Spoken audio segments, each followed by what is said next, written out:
welcome to the SBP podcast, Mobile Filmmaking. I'm Susie Botello, and you are listening to episode 108.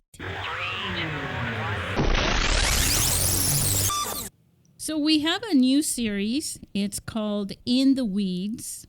You may have heard about it. This series is in addition to our regular programming. So this is not replacing what you're used to listening to on this podcast. I want to make sure that you understand that. But it's called In the Weeds for a reason, because we're going to really get into it. And we have our first and our most wonderful master contributor. I'm setting this up for him right now.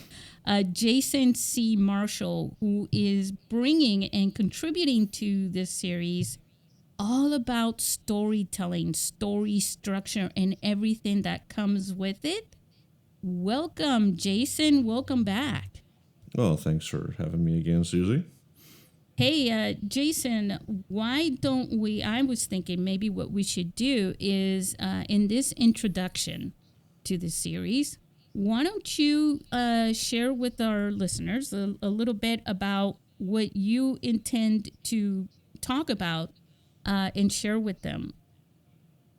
Yeah. So you're talking about like an overview for the whole what we're trying to accomplish here, correct? Yeah, not just in this episode, but overall. And Okay. guys, we can't compress. So you know what? Maybe I should explain, the purpose and the reasoning behind doing this, okay?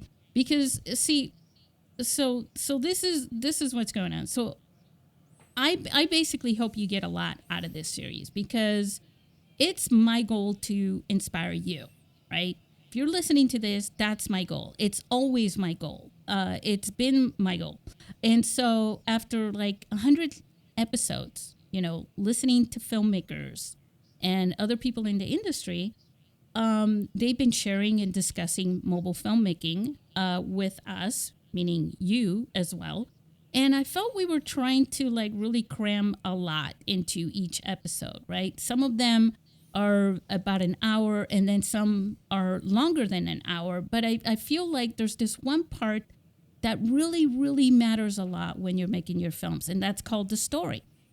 And because why that's important, I'm just going to be really blunt about it, okay? You want your film to be unforgettable, right? So you don't want it to be unforgettable just because it was shot with a phone, because now I'm really being blunt. It's 2021. You're not alone anymore. You're not the only one making a movie with a phone. So because that's actually the case, I'm always searching for a way to empower you with the podcast. And I thought, hey, how about if we include Jason into our podcast with this series, because Jason has been learning and sharing a lot about story structure and how to become a better filmmaker by working and focusing more on the story part of the filmmaking. And I thought, if we do that, then we're really going to empower you guys, because you're going to have, look, you're already experts at shooting with a phone, right? So you've learned how to shoot great footage. But to make great films, you need to captivate your audience with a good story. And that's where Jason comes in. So what do you think, Jason? Do you think that that's a good explanation from, I've shared it with you, why I wanted to do this. Mm-hmm. Am I missing anything? No, I think you're bang on there.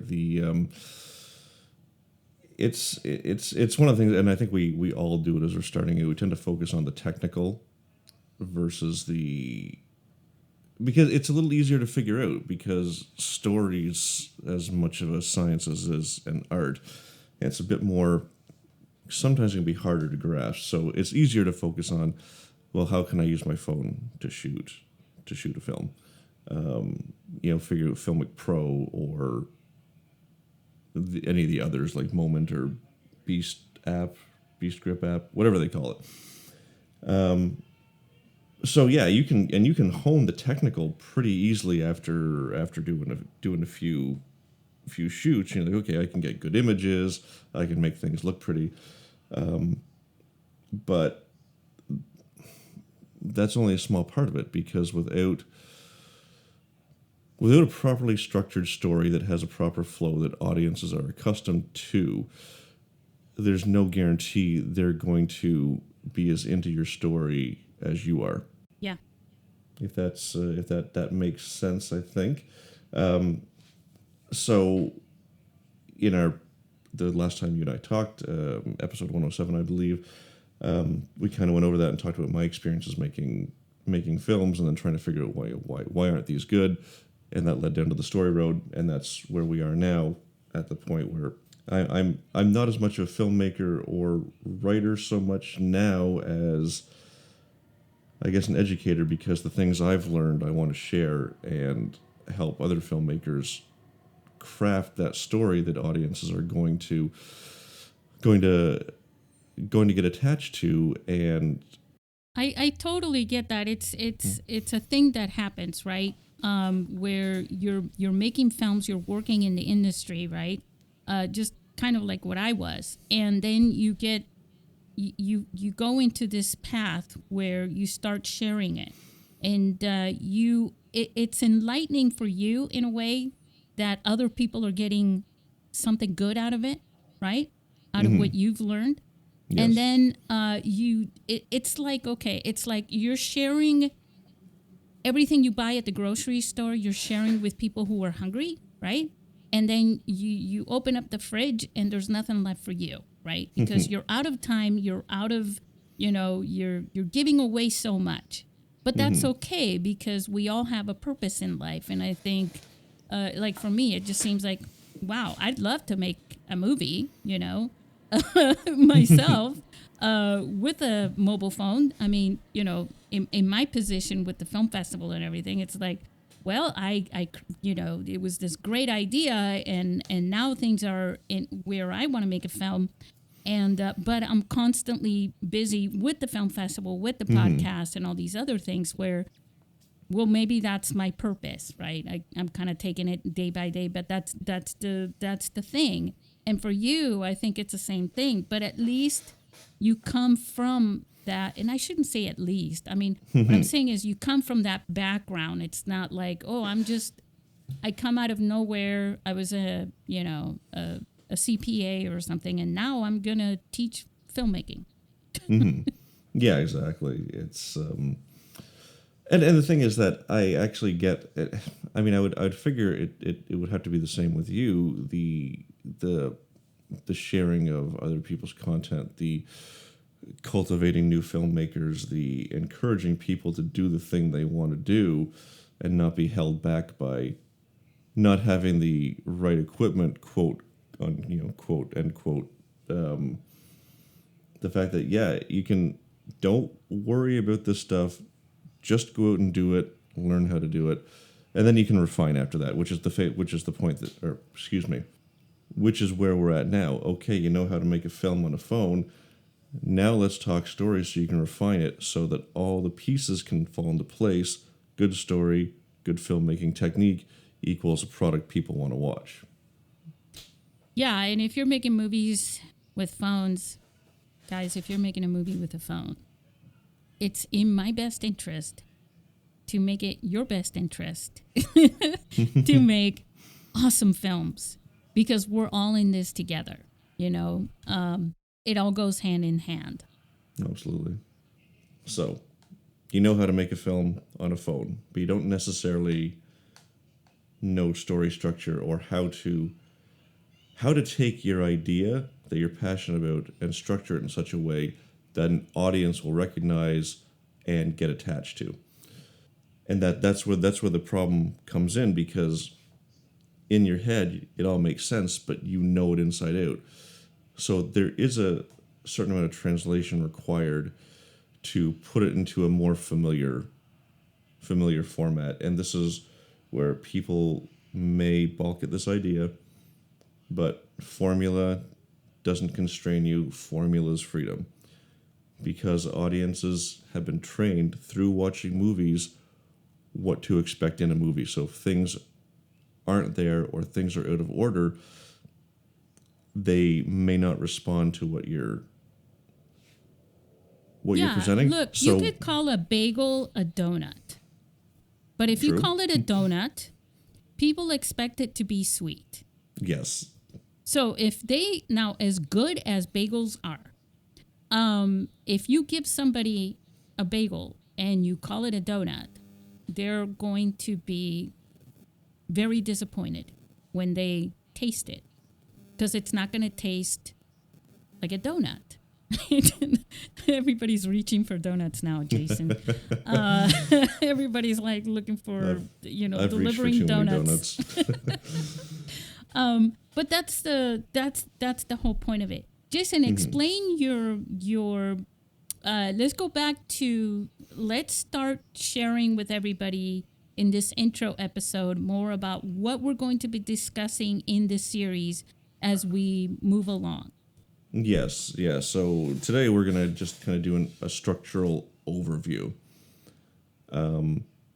Because this is actually, when we get into this, it's going to be multiple. It's multiple elements. There's structure, there's character arc, and there's plot. And you can't look at them as three different things. They all work together in harmony to create your ultimate thing. And through this, we're going to explain how they all fit together. But first, we're going to focus on story structure, because that's the foundation that everything is built on. And the basics you need to know for story structure are the three primary elements, which are acts, story beats, and your scenes. And the thing that we are going to approach this from a 4-act perspective. Right. It's going to seem a bit complicated at first, but it's actually going to be way simpler once we get into it. And so, what are those acts? Well, an act is a phase in the character's journey, and the events of each act, differ significantly from those before. Act 1 is the setup phase, and this is where we establish the character and the world they live in, what their life is like. All the things we need to know to like this character and want to follow them on their journey. Act 2 is the reactive phase, and this is where they've made the choice to answer the call to adventure, but they're in a crazy upside-down world where everything they know doesn't serve them, so they're kind of just reacting to the things that are happening to them. Act 3 happens after the midpoint, and this is the active phase. They've learned lessons in Act 2 that they can now use to move forward in Act 3 and 4, and they're more empowered to pursue their plot goals. Act 4 is the resolution. They've completed the journey, and though they may not have got the thing they wanted, they got the thing they needed, and that helps them become a more complete person. There's been a lesson learned that we share with the audience, and you have generally a happy ending. Sometimes you have a negative ending depending on the arc you choose, but the most popular is a positive ending. But an act, by itself is nothing. You need to fill it out, and that's where the story beats come in. Cool. The beats. That sounds like the Beatles. Yes, and we got some sick beats to talk about. Nice. And once again, I'm just going to go to this very, very quickly because there's a lot to discuss in the future. So I use 12 beats. And so within Act 1, there's 4 beats: the prologue, the normal world, a disruption, and a discord, debate, discussion, whatnot. Do I go ahead or do I not go ahead? Then there's Act 2, where you have made the choice to answer the call to adventure, enter the matrix, step through the looking glass, whatever you want to call it, and then you spend the bulk of it in the upside down world. And then you have the midpoint, which is that in every movie you've watched, that's kind of the big action scene or the big thing that happens that turns the story. Getting us into Act 3, where we raise the stakes, then experience a low in the Valley of Despair. Getting into Act 4, there's revelations where the character learns something important to meet the climax, and then the epilogue that wraps things up. Cool. This sounds like a really good song. So one of the things that I think, like when you're writing a screenplay, right? One of the first things that you do is you write a treatment. And I know we sort of roughly discussed, the treatment in the last episode. But I think the treatment usually is followed by an outline. And I think it's really important because, as much as it's not like you're just writing a book and there's no planning or anything like that, and it's coming out through your head, which you can totally do that. But then you want to make sure that you cover things from, with a formula, in some, have some sort of strategy in order to make that story really rock, right? Yeah, exactly. So listeners, as you're listening to everything that Jason is telling you, it's not going to be like in this one session is going to explain all of this in detail, because your brain will explode. And so, because, Jason has taken a few years to learn all this. And, we're not just going to dump this all on you in one session. So one of the things that Jason and I spoke about was that he would basically run through some movies, right, as examples, right, because it makes the whole process earlier. You want to tell them what those movies are? And we may throw in a few later, you know what I mean? But at least for now, maybe they've watched them, or maybe they can watch them, just kind of to keep in mind when they come back and listen to these sessions. Yeah, actually, I've so the two we talked about, Wonder Woman, the first one from 2017. We're going to use that, and as we go through it, we're going to break down, each beat and just say, and say, here's the things that happen in this movie, and we're also going to use Serenity, the Joss Whedon Serenity. And you and I had talked about clickbait, but I got thinking about that. I want to hold off on that because I think the fun thing with that is after we do all this, we can circle back and discuss how story structure is scalable. With clickbait being a limited series, we're going to talk about movies first. Right. And then, after we do that, we're going to come back and be like, hey, here's this little limited series, and we're going to tell you how the structure was expanded to cover is it 8 episodes? Well, here's the thing that I really enjoyed about clickbait. So hear me out, Jason. So what I really enjoyed out of, whether it's a series or a film, the strategy that they used in each scene in a film, it's sort of leading you to the next one, right?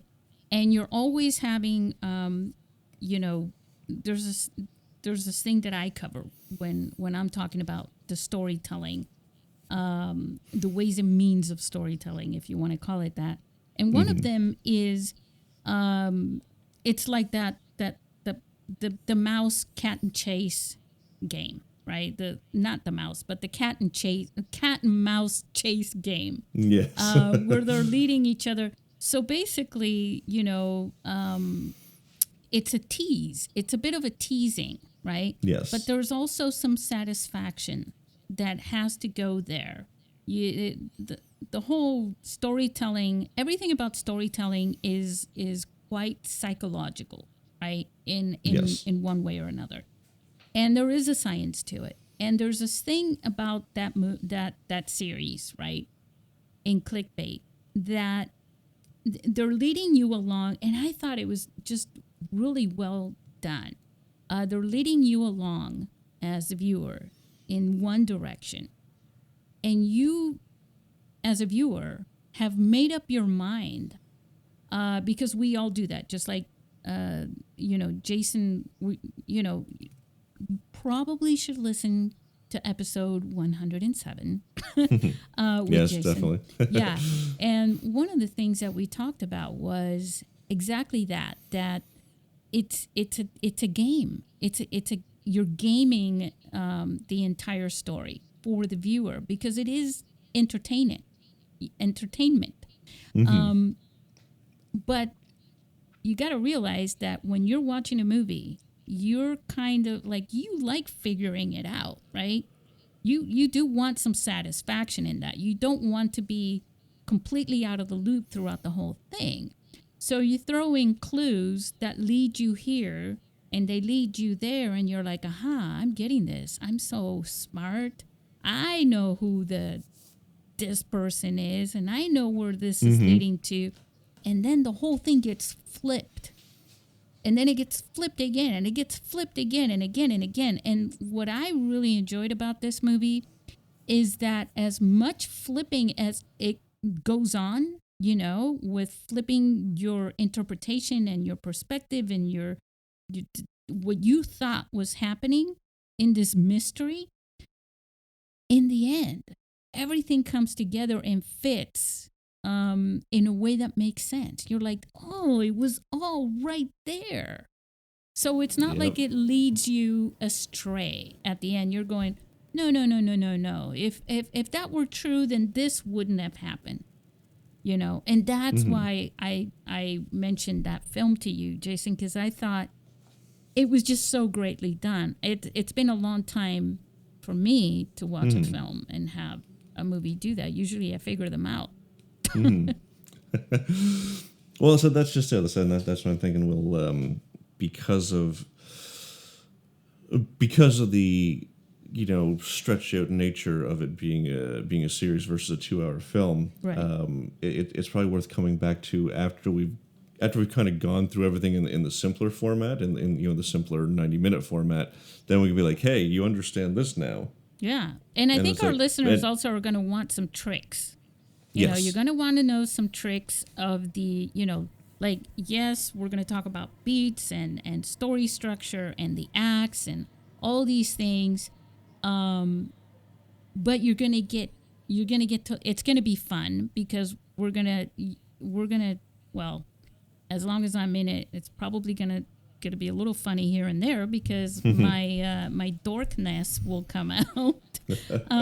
But other than that, you're going to get to learn some tricks because otherwise you could just sit around and read books. It's kind of like going to college. You're paying to go to college to take these classes, and you're just going to sit there, but you're going to learn something, but it's going to be like pulling teeth, right? This is not at all like that. You're going to learn a lot. You're going to be entertained throughout it.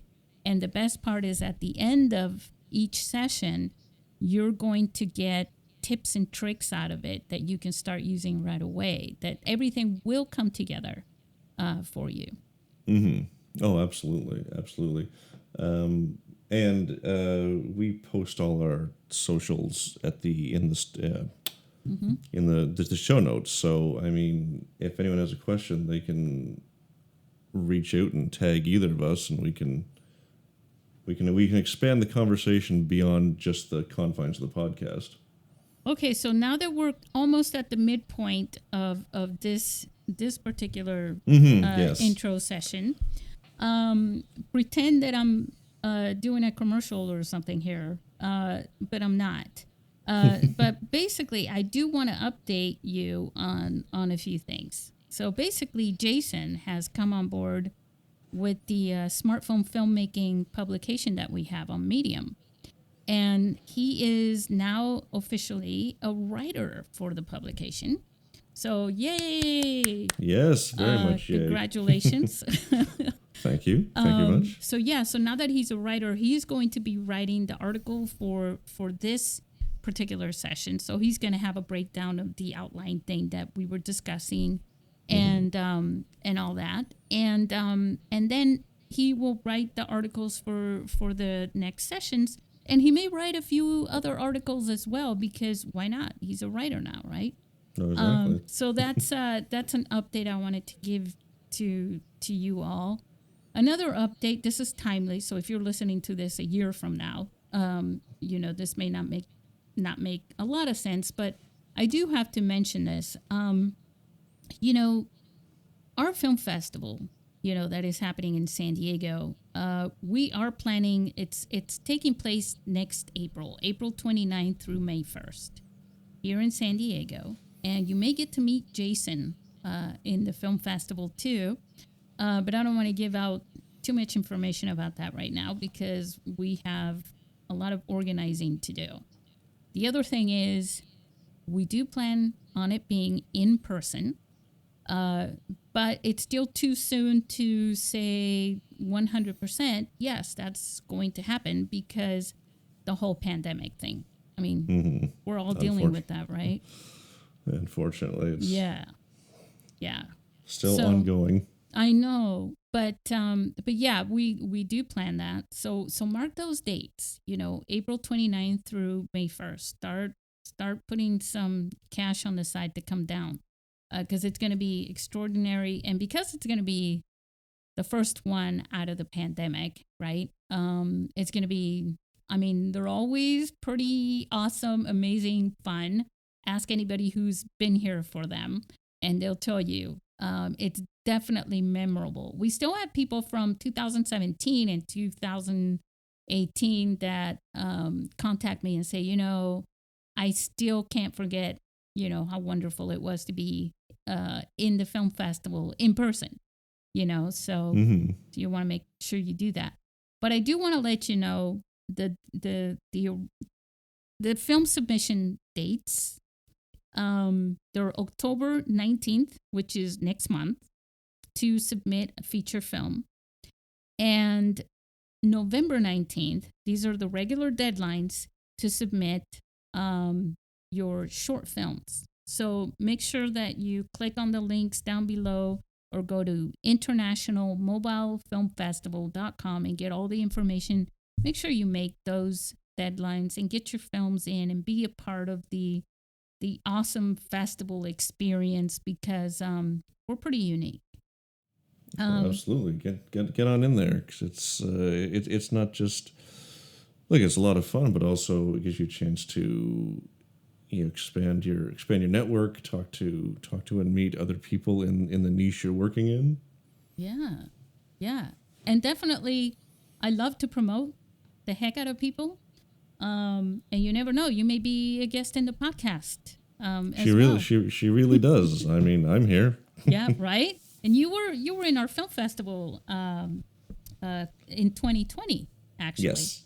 Again, it went online. That was the first year it went online. Yeah. But he got to, even if it ends up online, trust me, guys, you're going to be a part of it. And it's really nice to have conversations with filmmakers here in this podcast, or even on the side. I do love to socialize with everybody and discuss mobile filmmaking. I think most people who are making films with a smartphone are pretty much into it for the most part. Okay, and then here's the other thing I wanted to mention, just one other little update. Now, Jason, well, it's not really an update, it's just something that you should know. Jason is doing these things on the side here. You're moonlighting, Jason. Yep, that's right. Yeah, you're doing these things on the side. He's making videos, video reviews. He's using, actually, you're using Filmic Pro for that, aren't you?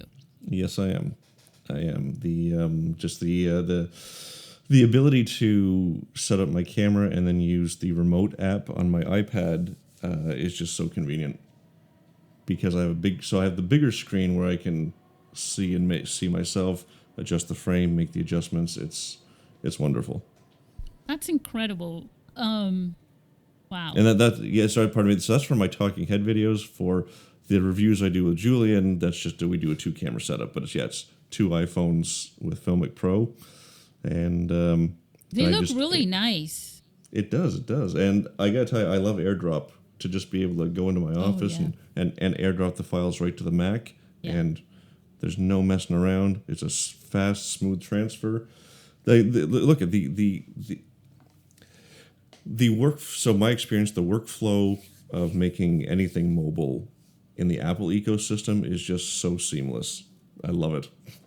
Yeah, I've been using AirDrop for a lot of stuff constantly when, especially with COVID, when you're always around it. You know what I mean? Yes. It's nearby because it's using the Bluetooth technology. Yeah.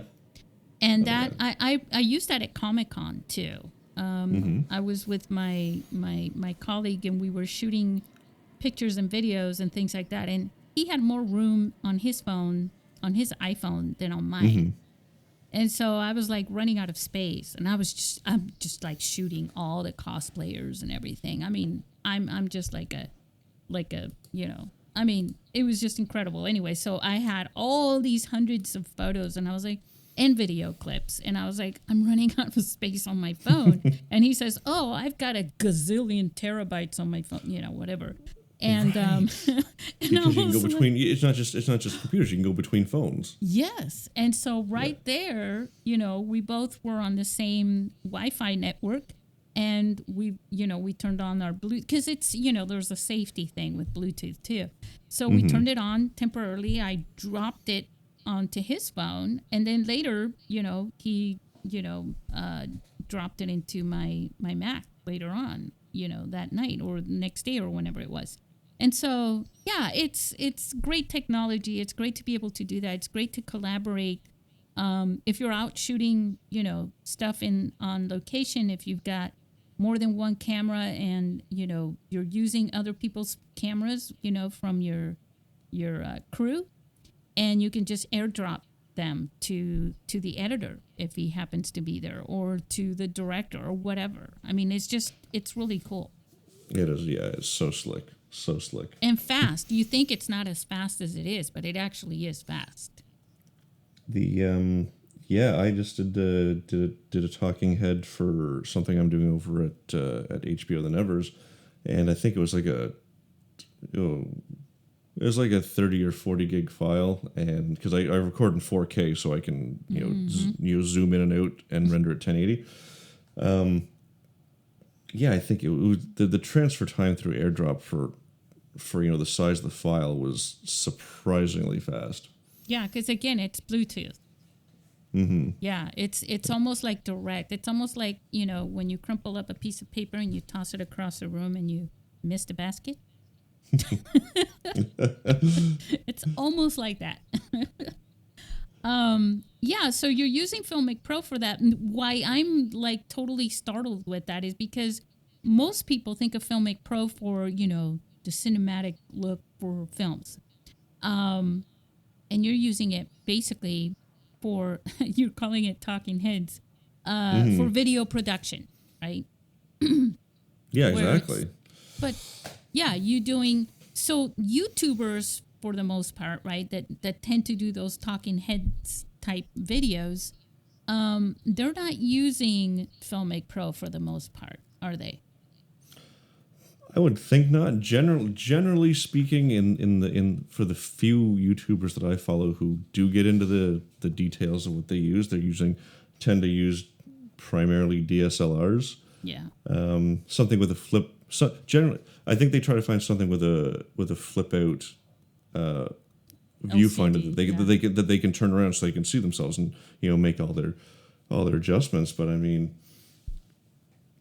like I said, for me, I'm like the phone works great. The image quality is top notch, and I can do everything I need with Filmic. And even because of now, I'm lucky I have enough room in my office that I can have myself in focus in the background, just a tiny bit out of focus.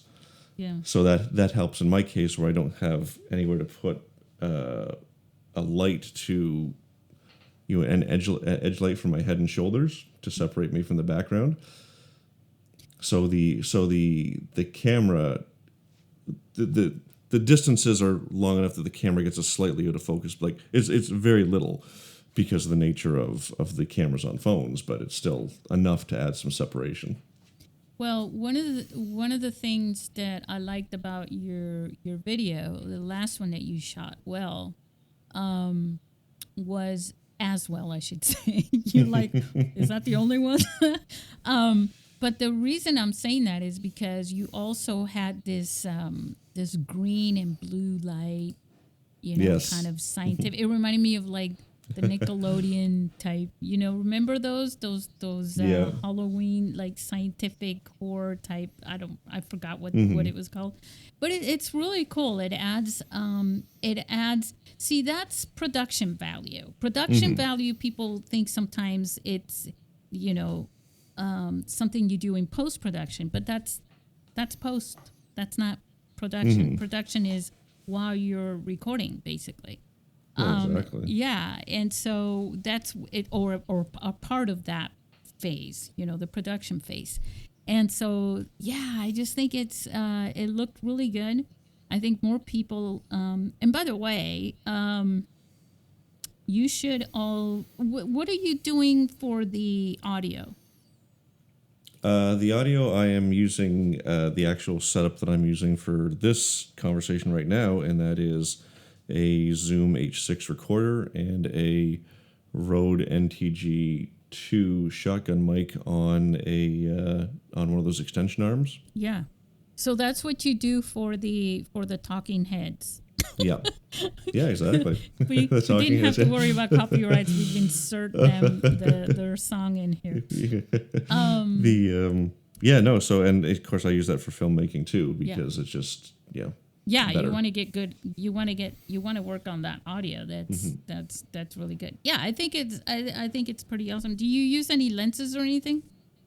I have a couple Beast Grip lenses. Okay. But I tend to not use them. Yeah. I mean, you don't really times- need them for the most part, unless you do. I think the anamorphic lenses tend to add more quality to the actual video. Yeah, 'cause it also gives you that interesting look, the way that you get the lens flares and just the way.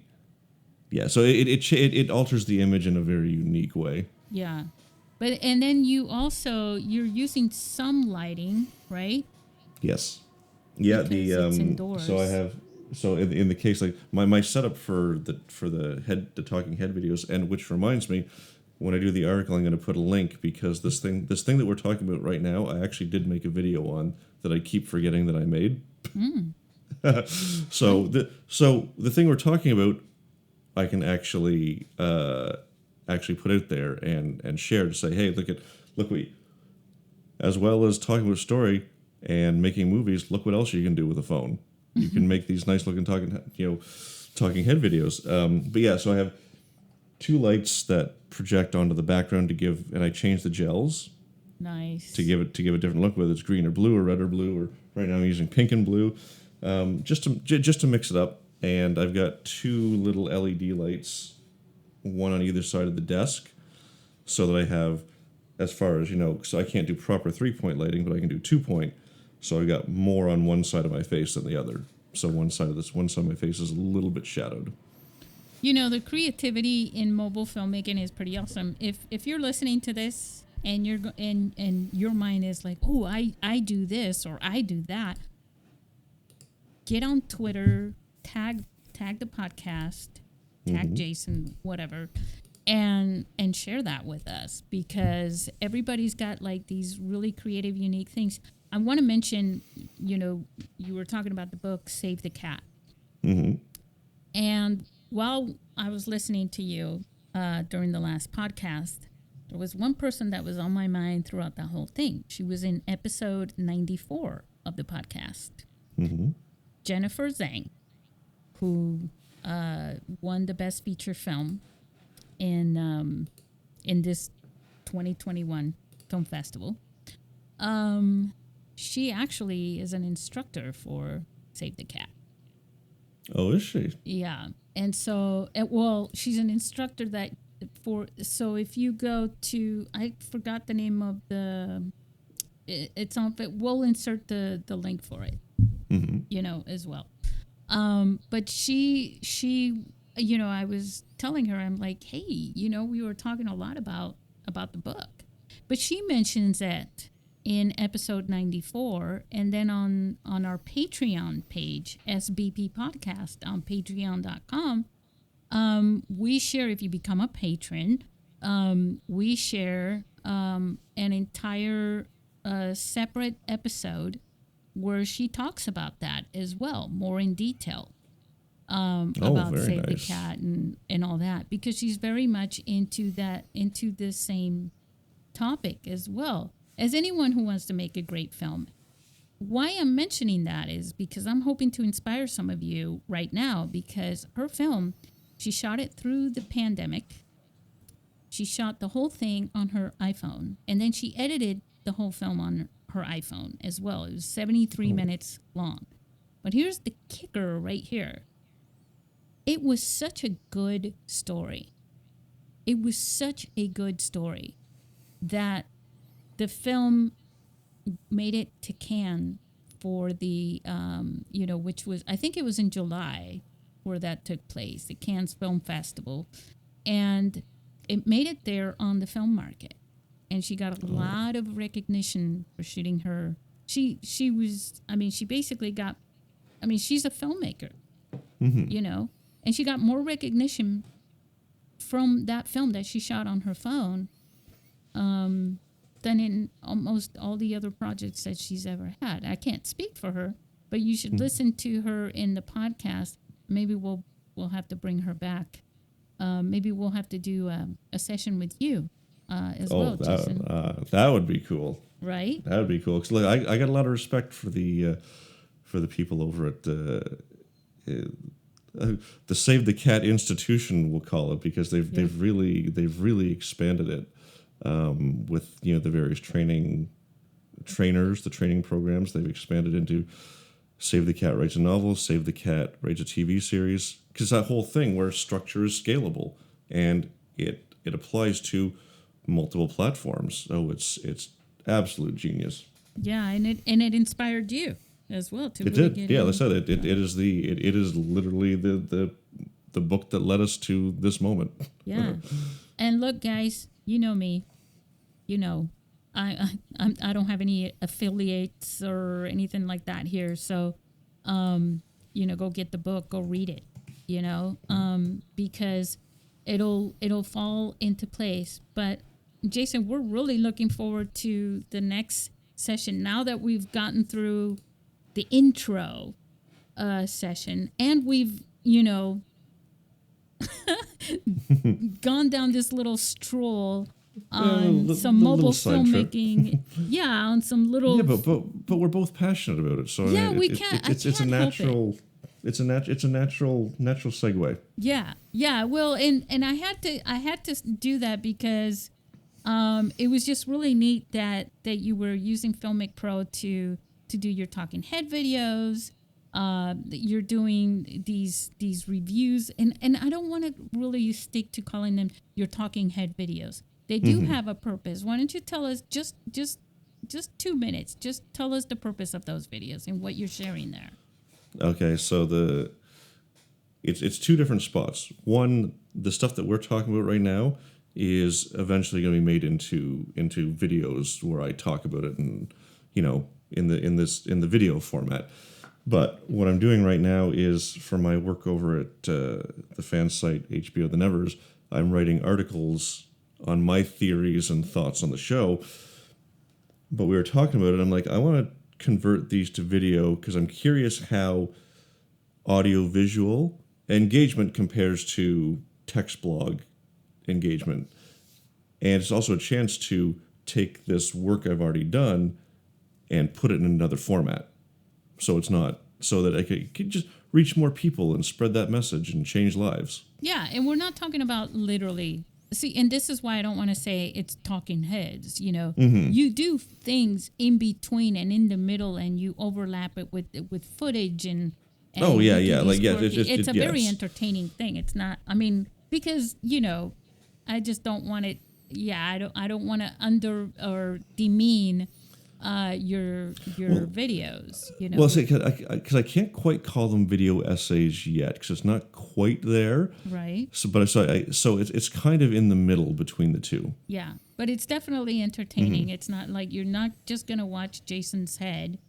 No, we cut back and forth, and I also alter the even though it's the one camera setup, I still shoot wide and then crop in, so I can do different. I can do a medium like a medium, and from the same angle I can do a close up or a medium close up.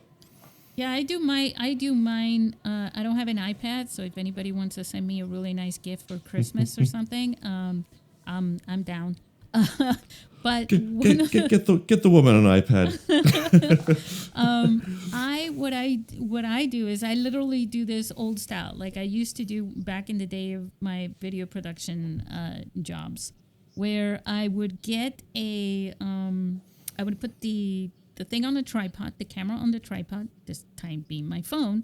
And of course, there is no way to flip that, right? So what I would do is mark my spot where I'm sitting, mark it with the things that are around me to see, where my head goes. And I record it. And I use the front camera because that's the one that has the highest resolution when I'm recording with 4K. And I use that, and then I go back, I say a couple little things, and then I review it. Okay, this is great. Nope, better sit more to the left, more to the right. Things like that. And also listen to the audio and I monitor. So I go through all these steps just to make sure that everything's perfect. And then I go, and do my thing. And this is how I did the award ceremony and things like that for the film festival. And I gotta tell you, it's such a pain to do it that way. Oh my God. And every time I got up, it seemed like there were a couple times anyways where I hit my knee on the corner of the table, and I knocked the microphone down because it's on the, on the base thing. And I was like, oh my God, forgot to hit record when I came back or whatever it was. It was like, oh my God, this is going to take all day. I can't tell you the amount of times that I've, thought I hit record and did not. Yeah. Oh, and that happens even with regular cameras, but that's a story for another day. So let's wrap this up for everybody. Jason? Yes. Actually, I need 2 more minutes just to do one thing, and that is, as we talked about acts and beats, the final thing is scenes, and that's just the content that fills out. And we'll be getting into that much later, but that's like the final element of structure. Yeah. And when this is good, this is looking down the road. Once we have structure mastered, we're gonna circle back and talk about character arc and how it fits within structure, because these 2 things are what give you your complete story. Perfect. Because we do want people to have the complete empowerment of story in their film. I'm really excited about this. I don't know. I'm pretty sure our listeners are just they're excited, but they're not sure until they get to the next episode. So let's do this. Let's make the next episode. I'm literally going to pull up my calendar. Listeners, this is what we're going to do. We're going to skip a week, skip a Tuesday, and the following Tuesday after that is when we're going to publish the next episode, the next session with Jason. Sound good with you? Works for me. All right. So now you guys know. We're gonna be back, and we're gonna do a deep dive into acts specifically. That's right. We're diving in the weeds. And the movies we're going to be using for examples are Wonder Woman 2017 and Joss Whedon's Serenity. Perfect. And I'm going to do a little bit of my homework too. You should. Yeah. Look, there's way worse homework than watching Serenity. I know. Could you imagine? That's what I used to say in film school as well. It's like, oh, I get to watch films for homework. Gee, poor me. Hey guys, I hope you enjoyed this. I hope to see you on Twitter, Facebook, Instagram. Just give us a tag. We will have links underneath here for everything, and let us know that you're enjoying this series, because I mean it is going to be work, and we're putting Jason through the ringer to make sure that we're doing these for you. I know that you're going to get a lot out of it, and your films are going to get better. And I just know that you're going to start submitting more films to the film festival and other film festivals, and you're going to start raking in awards. And I will see you on the Academy Awards and the Oscars very soon. What do you think, Jason? I think that's good. And hey, Susie, one thing. What is the? And I know you put in the show notes, but what's the best handle if people want to reach out to you on Twitter or Instagram? Probably you can reach out to me at SBP Podcast for Twitter, and you can or at Susie Botello, SUSY. But the other one for Instagram is Mobile Film SD. Perfect. I mean, I tag you in all my posts relative to the things that you and I discuss and things I think you would find interesting. Yeah. And so if you have any questions about the stuff we're going to get into, you can hit up Susie at any of those ats, or you can find me on Instagram at Jason C. Marshall. Awesome. All right, you're gonna hear a little song now. You know that song. It's our It's little a good song. that little theme song at the end of each podcast. Hit it.